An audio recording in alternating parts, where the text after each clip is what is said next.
大家好，我係劉嘉晴老師。今日要分享嘅係澳門培正中學初一中文學以致用嘅課程。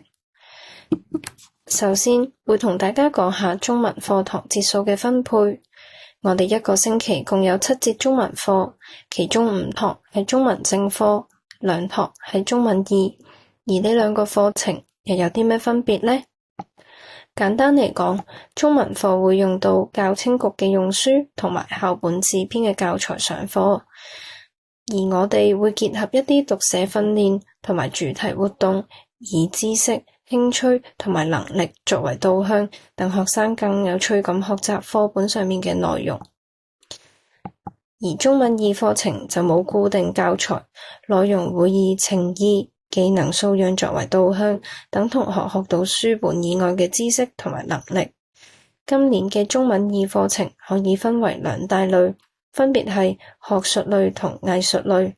學術類有語文教學之多元實踐與應用、演講與辯論；藝術類有拍攝與文創、戲劇、中國文化與傳統技藝、非遺體驗與多媒體設計、影視創作。依家我哋一齊嚟睇下，究竟中文2嘅課堂平時會教啲咩，同埋做啲咩呢？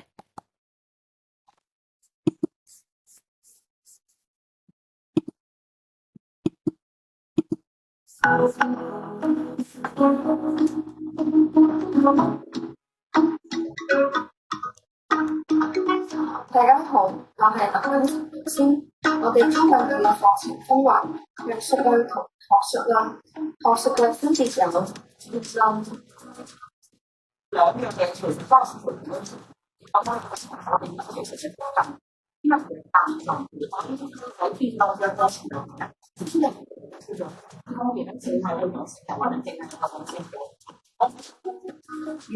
學之多元實踐。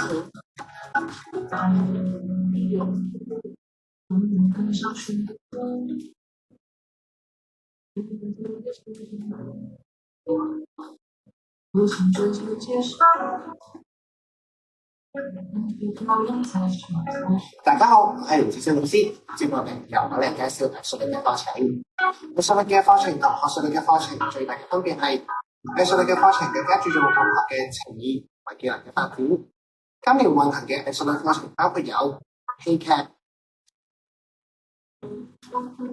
天象幾個樣咁愁水飛北咁啊！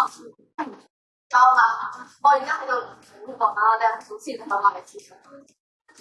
我琴日夜觀星象，今日骨子一算，應該拍攝與文創。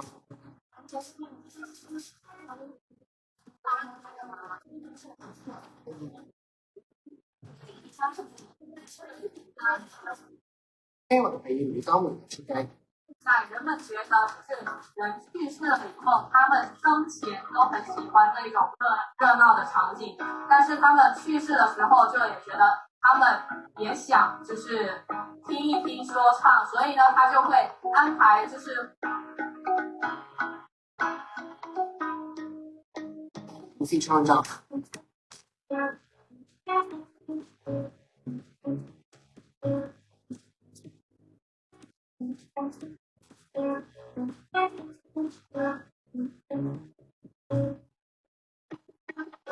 中國文化與傳統技藝。我哋唔需要一課嘅，上次開始前兩次開始。我嘅課程會這邊好基本嘅技巧，同時間都係比較多我哋嘅中文2課程十分之多元化，希望學生可以從入面學習啲有所發展，揾到自己嘅興趣，最後都係喺中學嘅生活入邊有所成，呢個係中學嘅意義。頭先我哋睇完課程嘅簡介，接落嚟我哋睇睇評分嘅標準。喺學以致用嘅課程入面，我哋會多元評核，紙筆測試只係佔一小部分，更睇重嘅係同學們嘅讀寫能力、表達能力、動手能力同埋綜合能力。喺基礎學歷嘅前提要求下，老師會根據學生嘅能力同埋興趣調整課程嘅評核方法。一般會以課堂平時個人嘅小組表現作為依據。咁到底最後學生可以學到啲咩呢？我哋首先相信，通過中文2嘅課程，同學們可以大大咁提升聽、說、讀、寫呢4大方面嘅能力。第二係全方位提升共同協作同埋溝通能力。喺中學嘅課堂入面，會有更多機會分組合作同埋完成作業。喺過程當中，好容易會出現分歧，通過溝通去取得平衡點。更重要嘅係讓學生學習如何與他者共處。第三方面係資訊科技嘅提升。同學喺小學嘅時候都會用到電腦、iPad、手機等等電子設備。而喺中學嘅課堂入面，教學工具同樣有所提升，同學們就可以喺小學掌握到嘅基礎之上加以鞏固技能同埋有所提升。第四方面係創意思維。到咗中學，有更多需要大家花心思去創作嘅任務，例如喺拍攝班入面，同學們會發揮自己嘅創意，創造出一條屬於佢哋獨一無二嘅視頻。而喺小組分組嘅作業入面，前期亦需要大量嘅溝通，先至可以將咁多人嘅諗法同心得放埋喺同一個影片入面。所以經過1年嘅課堂培養，對於思考方法同埋團隊能力嘅培養係會有明顯嘅進步。咁聽咗咁多有關於中文2嘅簡介，如果同學們發現自己對某啲方面大感興趣，又可以點樣繼續學習同埋發展呢？